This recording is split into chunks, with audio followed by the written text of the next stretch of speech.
All right, we got Mr. Jerry Fontanez, the greatest.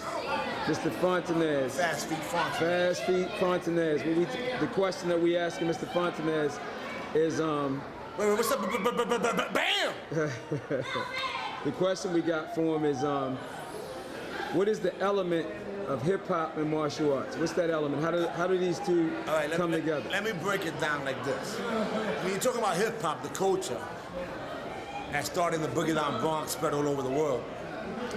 They had guys like Africa Bambaataa and the Zulu Nation. And Bambaataa himself is trained in martial arts. Along with MC Globe, Mr. Biggs, and a whole bunch of other people. So the names like Grandmaster Flash and Master this and Master that, they got from the Kung Fu movies. 42nd Street, 3 movies for $2. Go to the Blimpie in the corner, sneak it in, and you're there all day. If they took a picture today of one day in the 1970s of a movie theater, meaning the participants, you would have hip-hop history all the way up to Kazoo. Hey, but hold, Mr. Fontanez, can I ask you a question here? Yeah, shoot. But we know about you in the martial arts, but what about the people out there that don't know about the martial arts? Give us a little introduction on yourself here. Well, I'm the capital F-A-S-T feet, you see, Fast Feet. Fast Feet was a name that my mom gave me for the karate, but at the same time,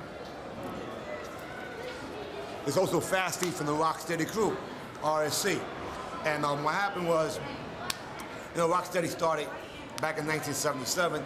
I wasn't part of the original group, but what I did back in 1991 was help Crazy Legs, my partner, Fast Feet and Crazy Legs, Low Anatomy, bring Rocksteady back. And what happened was that I got tired of going to clubs and people saying that what we were doing was played out.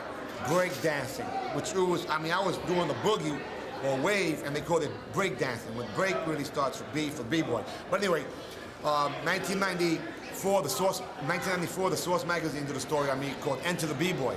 And that's when I was stating the simple fact that hip-hop and martial arts, as a matter of fact, martial arts is one of the original elements of hip-hop. When we see stuff like this in Man Monkey Kung Fu, that was ticking.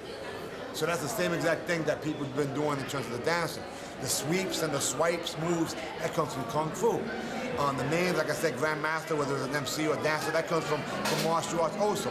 And vice versa. Nowadays, you see top B-boys do martial arts moves, and you say, and of course, you see top martial artists do B-boy moves. I was one of the first people that actually incorporated some of the B-boy moves. Bam was one of the first, if not the first, to put the hip-hop music into stuff.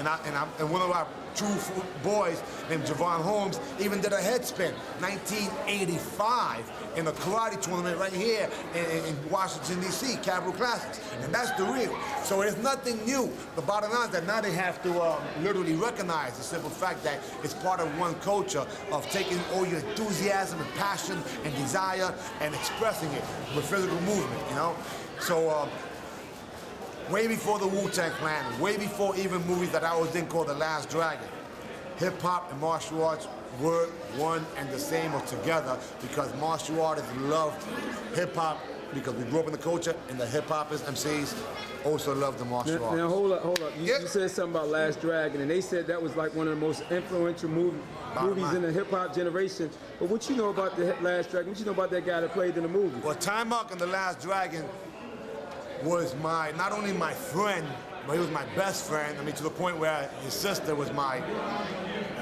girlfriend and I'm fiancé for 6 years. But that was a part of the movie that became pretty famous where Ernie Reyes does the wave and then he kicks. I didn't get credit for that, but I choreographed that. That was my thing. I also showed little Ernie how to up rock. They also snuck on the train, but that was something different. Bottom line was that in the movie The Last Dragon, which was basically during the time where the industry said that what we were doing, being true to ourselves, was played out because no one was dancing or spinning on their heads anymore. Even though they had Barney Rubble spinning on his head studying Fruity Pebbles, even though in the movie Cocoon, you see the old guy go down there doing windmills, even though Michael and Janet Jackson never stopped, but they tried to say that we couldn't continue because that it was played out. In the meantime, the top entertainers in the world at the time were still doing it. So that was one of the reasons why it's so legendary. It's been Rocksteady back, and the rest is history. Last week we just had our 28th anniversary of the Rocksteady crew, and people were there from all over the world, and the amount of martial artists that are there to this very day that are part of the culture is astronomical. I mean, we're looking at, you know, you cannot say hip-hop without saying martial arts, because whether it's the attitude of the warrior, you know, the art of war. How many times you hear in a rhyme when someone says, "Yo, Howie T, tell me where the rhyme at?" Because I'll be kicking people's head like timeout. You know, Public Enemy, the whole S1W, they were always, you know, they martial artists. I mean, so many people. Hey, remember the Public Enemy where he said, "Bam"?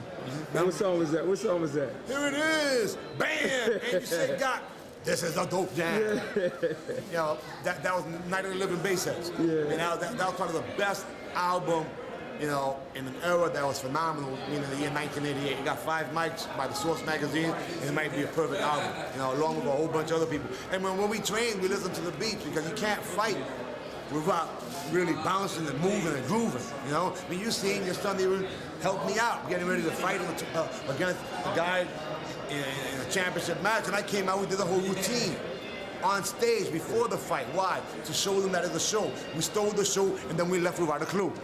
Then we came back. You know what I'm saying? So that's true. This thing that you're doing is long overdue, but the bottom line is that it's the truth. Hip-hop, martial arts, one and the same. Otherwise, why would they call themselves masters? A grandmaster. There's no reason for that. You know, Wu-Tang Clan. They came out, they did their thing, but you had a lot of people before that was the UTFO, the DJ, you know, was dressed like a ninja. You know what I mean? It had so many groups. Yeah. It's mind-boggling. There was even a cat named Felix, who was a top martial artist doing weapons right here from the Maryland area. And he was part of a group called the Dynamic Breakers. Dynamic Breakers toured all over the world as part of the first hip-hop tour called the Fresh Fest.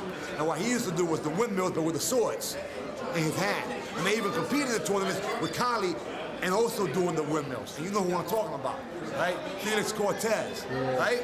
Representing. He was down with the Dynamic Rockers before, Dynamic Breakers, before he relocated from Queens, New York, down over here. You know, I mean, so many people. It's just the truth. But I appreciate it. Bam, bam, bam.